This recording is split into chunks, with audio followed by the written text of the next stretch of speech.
Welcome, fellow adventurers, and join me, Bastich B, as I'll be exploring classic RPGs from the 8 and 16-bit generations, both console and computer, whether it be high fantasy or lo-fi sci-fi.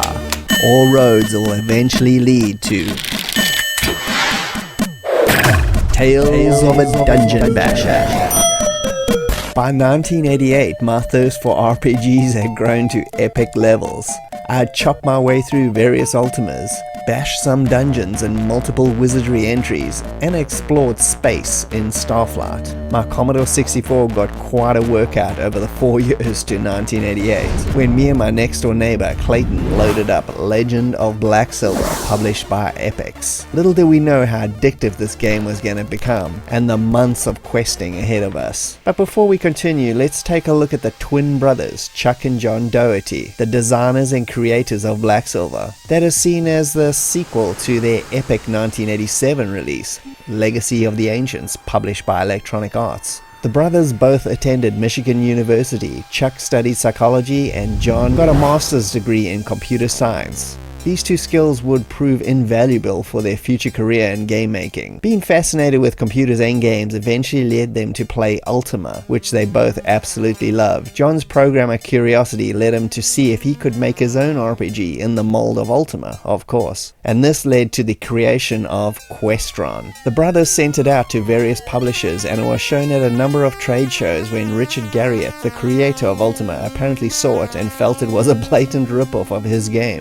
Broderbund ended up passing on the game, but SSR wanted in on the fantasy genre, so they decided to publish it, but smoothed things over with Garriott before releasing it, with him getting a credit in the game. The brothers' first game ended up being a massive hit, leading them to form their own company, Quest Software, which put out Legacy of the Ancients in 1987 and Questron 2 in 1988, with Blacksilver also released in 88, being the best of both Ancients and Questron 2 in terms of style and graphics, and was released by Epyx. Unfortunately, it was the last game they ever made. But before we continue, let's go back to Blacksilver itself, whose story sees a princess ask you to take up a quest to kill Taragus, who has just found the ancient artifact Blacksilver, a powerful weapon, and to rescue the king, her father, who had managed to raise an army to take him down. The game is using an enhanced engine used in Legacy of the Ancients, with overhead views for towns and maps and excellently detailed first-person sequences for dungeons and temples, which you'll need plenty of graph paper to map if you ever want to make it out of one of them alive. The game is very simplistic to play, requiring only a joystick, or you can play it by keyboard, of course. All the usual functions are on the left side of the screen: fighting, talking, magic, equipping armor and weapons. The battles take the form of random turn-based attacks from the overworld map and more close-up first-person views in the dungeon. Creatures and humans encountered can be talked to, avoided, or engaged in battle to the death. It's up to you. There is no experience for killing beasts. Just loot and food is gained. Quests in town offer experience once you complete them. The towns are also halves of activity, with jobs to work on for cash,